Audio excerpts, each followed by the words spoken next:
Welcome to Take 5, a podcast brought to you by Newleaf Training and Development. Each edition is an inspiring interview with a leader worth listening to. Enjoy. Hey, I'm Paul Butler. I'm one of the client partners at Newleaf Training and Development, and I'm so delighted to be joined today by Velia Murillo. Velia, can you believe it? For nearly 20 years now here at Newleaf, we've focused on our core purpose of just simply helping people and organizations better manage themselves, lead others, and grow a business acumen. I just wondered what are your recommended best practices, but please start though by telling us a little bit more about yourself, your organization, what you do and who you serve. So over to you, Velia, and I'll wrap it up when you're done. Thank you so much. Well, first, a big congratulations to Newleaf on almost 20 years of helping people and organizations thrive. And once again, Paul, thank you for inviting me to share my thoughts with your audience. It's been a real pleasure getting to know you and your organization through our mutual work at the California PIRA HR Association. Again, thanks for having me. My name is Velia Murillo, and I have 25 years of leadership experience in a variety of roles, from Vice President of Human Resources to Head of Call Center Operations to Compliance Officer, and most recently, Global Head of People and HR. Today, I work as a consultant, where I handle areas such as client relations management and recruiting and talent acquisition. I also volunteer with nonprofits to mentor aspiring leaders and give back to the HR community. Much of my career has been spent building teams, processes, and departments from the ground up, particularly in startups. So what are some best practices to help people and organizations be their best? I'm going to be sharing 6 best practices that have consistently made the biggest impact in organizations I've served. Number 1, build leadership credibility through self-awareness. The best leaders model the behaviors they want to see. That means owning mistakes, being willing to learn, and willing to show this consistently. In HR, to support this effort, I've led quarterly leader reflection sessions and provided guidance on receiving feedback during 360 performance reviews. A self-aware leader builds trust, and trust is the foundation of high-performing teams. Number 2, communicate with clarity and transparency.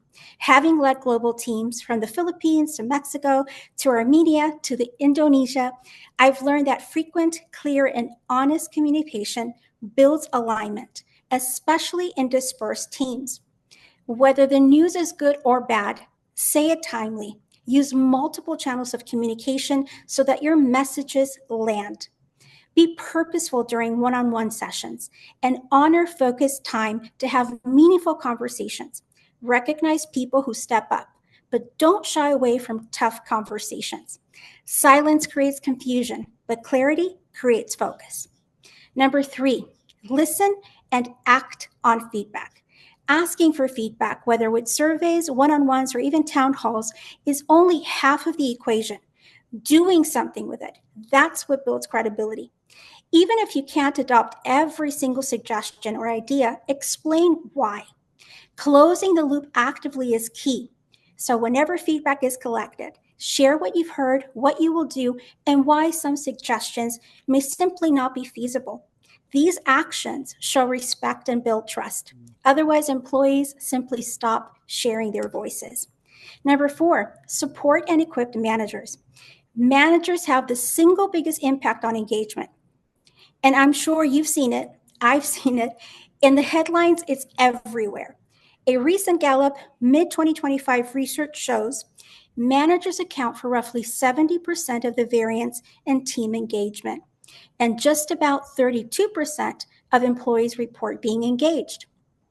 So this is huge.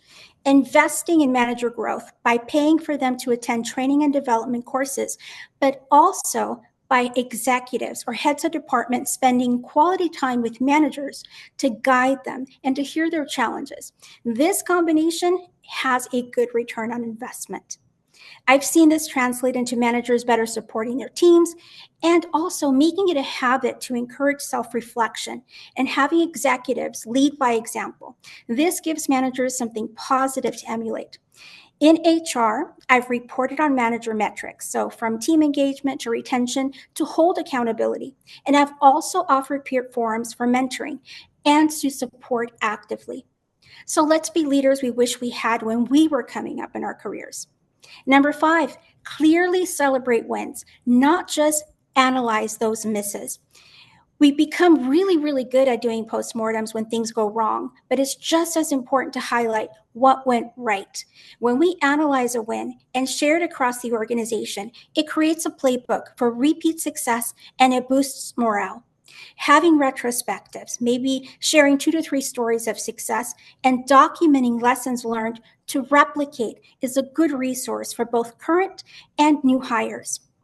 And last, number 6, always act with integrity. That means treating people fairly, holding standards, and making values-based decisions, even when they're uncomfortable. People will go the extra mile for leaders who see them as humans first. And over time, these actions of holding yourself and businesses in high standards of conduct, this sets the tone and defines your culture more than any policy will. So to sum this all up, these 6 practices I've seen implemented have put people at the center and they drive real engagement. When leaders do these things well, employees don't just show up. They lean in, contribute more, and help organizations exceed their boldest goals. I know it may sound simple, but in practice, it takes discipline and courage.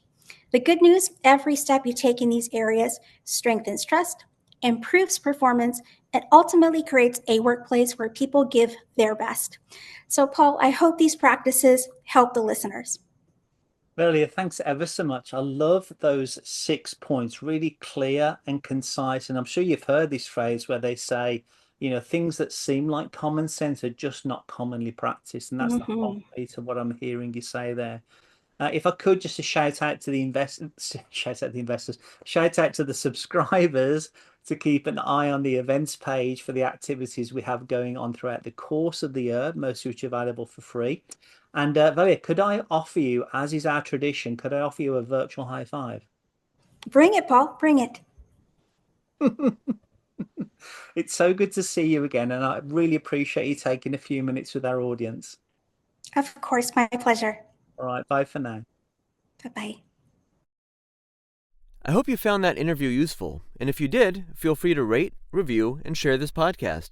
We'll be back next week with another episode, and we also invite you to check out our other weekly podcast, Going the Extra Mile, which is sure to lift your spirit and encourage you in today's working world. Bye for now.